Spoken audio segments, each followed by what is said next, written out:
Jeg synes, han er fantastisk. Det er jeg sikker på, at I også vil synes, fordi her kommer Jefferson Bond.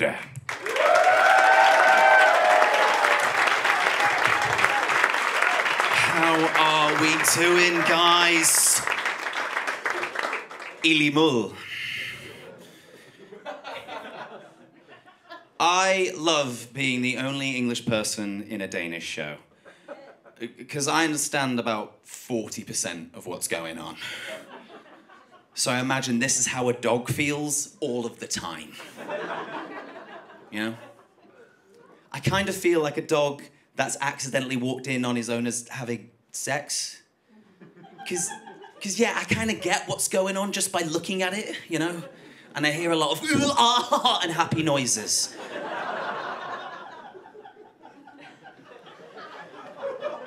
And likewise, you guys have seen the dog, and you're thinking, he shouldn't be here. It's weird that he's here. But it's too late to ask him to leave. So we'll let him stay. So thanks for letting me stay. I like to watch. Well, I'll tell a bit about myself now, because you can't spell comedy without me in the middle. Hi, I'm Jeff, I'm from Britain. No, that's what that's worth, just pure silence, absolutely. No, I totally get it. Let's put it this way. You know you fucked up as a country where every other country in the world celebrates independence from you. That would be like if you were fired from work and every year they had a party going, woo! Fuck you, Jens! You know? No, it's weird being British. British people only like 3 things, which is complaining, queuing, and complaining about queuing. Our idea of a nice, relaxing holidays in a spa or a beach, no. It's the complaints desk at that beach or spa. And if there's a queue already, so that way I can queue on my way to complain and complain about the queue. I'm getting goosebumps just thinking about it. I am psyched. To prove a point how much British people love to complain, I was on a flight recently, and the air hostess came out. It was for Ryanair. Yeah. Mixed results for Ryanair there. This side likes it, this side not so much, you know. No, Ryanair is an interesting place. I think everyone has, like, I don't know why we do that to ourselves. Every time I buy a ticket, I'm like, 60 fucking kroner. Absolutely. And then as soon as the plane is about to take off, I'm thinking, I will pay all the money in the world to know this plane will land. And you're looking out the window and the wings held together with duct tape and dreams. And you land, and the thing that annoys me the most about Ryanair is they land and they play an automated message and it goes, do-do-do-do-do-do-do, another successful landing. Yeah, I fucking hope so. That is 50% of your job going up, the other 50% is going down. You don't see the people at the bar every time they give you a drink going, you're welcome! Ah! Arrogant, isn't it? No, I was on this flight, right, and the air hostess, she comes out, she goes, ladies and gentlemen, due to one of our passengers having a deathly peanut allergy, we kindly ask you not to eat any nuts on this flight, or he will die. 3 rows back, some guy goes, oh, for fuck's sake! What are you complaining about? What, you can't go an hour without eating cashews? Oh, this is the only time I get to eat pistachios! She could have said anything, couldn't she? She could have come out and was like, we kindly ask you not to study 2nd century Chinese political movements. And you've gone, oh, for fuck's sake! I wanted to study the Treaty of Zhaojing and how it affected the Song dynasty north of the Huang River. This is bullshit!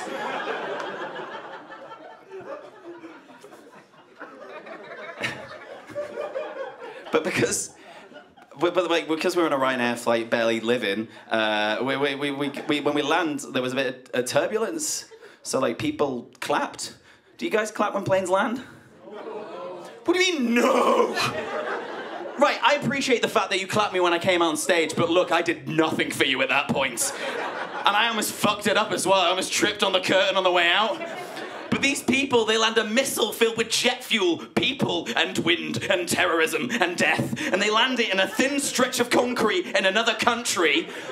Okay, I want to show my appreciation. Well done. 3 rows back. Oh, for fuck's sake! I wish we fucking died. Because then it would have meant he came with me. I wish it was the pilot who had the peanut allergy and like stuffing cashews down his face. But that's just how I feel about British people. That was really cathartic. That felt really good, man. Yeah, this is good to get off my chest. But I've lived in Denmark now 5 years now. 5 years I've lived here this month, and I'll never forget the first time I moved here. I moved with my girlfriend, and she said to me, she was like, right, as you've moved to Denmark, you should learn a bit about Danish culture. What we find funny, Danish humor. You're a comedian, you should probably know about it. I was like, oh, cool, right, okay. She's like, I'm going to show you a really good Danish film. I was like, really excited. What's the film? Bygningen. Yeah. How about that film? I literally knew nothing about it, and she was like, I'll show you a scene with absolutely zero context. I will show you the egg-blowing scene. Yeah. So I'm sitting there, I have no idea what the film's about. I sit down, I'm like, oh, wow, this is nice. It's like a family film, you know. Like, they all don't get on, but maybe through the power of family and love, they'll get together. What are they doing? Oh, they're blowing eggs. Oh, isn't that nice? Like a little Easter thing. And she's going, I can eat good. Du kan eat, please. Oh, I can eat good. I was like, oh, that's really nice. And then he fucking hits her. And my girlfriend went, what? Is domestic violence a joke over here? If I just came out on stage, had no material, punched you in the face, you'd be like, ha ha ha ha! So brave, so bold, so Danish. That is what we call a Danish punchline. But obviously sounding the way I do, it's quite difficult this summer because of, you know, the EM, the Euro Championships. That was quite difficult, you know. Like with the football and Denmark versus England. Yeah, I know. I'm getting to it. But it was like, I don't like football personally. Like, I don't really understand football. Let's put it this way. Look, if I wanted to spend all my money supporting something that would inevitably disappoint me, I'd just talk to my son.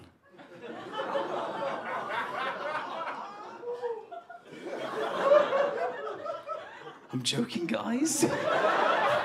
I don't have a son. I made that very clear in the letter.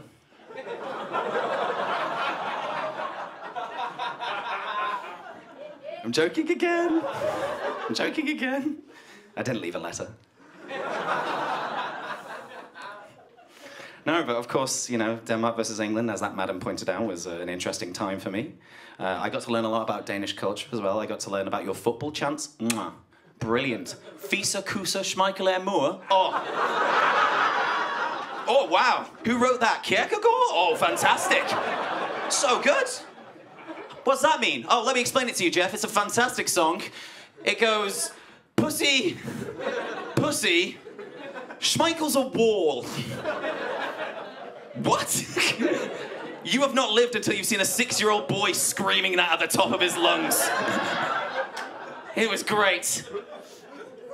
I got to know the difference as well between the Danish national anthem and the English national anthem, because the English national anthem is terrible. It's just like, God save our queen. My theory behind that is we literally power her through energy, and that's why she's lived this long. Literally, she'll just float through space once the Earth has exploded, land on another planet, lay her eggs, and Prince Andrew will come out like that thing in Alien, like... You know? No, because of this whole thing, you know, obviously, you know, England won, and that was really sad, because I was actually supporting Denmark the whole time. And this hulking Danish dude, who heard me speak English to my Danish friends the whole night, turns around and he goes, Hvor du kommer fra? He had like a beard that stretched from here to Oslo, with skulls in everything, you know. I'm looking at him. Ireland. And I was really worried, man, because I you know, usually in situations of tension, I like to diffuse it with comedy, make him laugh, but clearly he didn't understand English that well. I was like, how can I diffuse the tension? How can I make this guy laugh? And then luckily I saw his girlfriend. So I punched her in the face. Guys, that was everything from me. I've been Jefferson Bond. Thank you very much.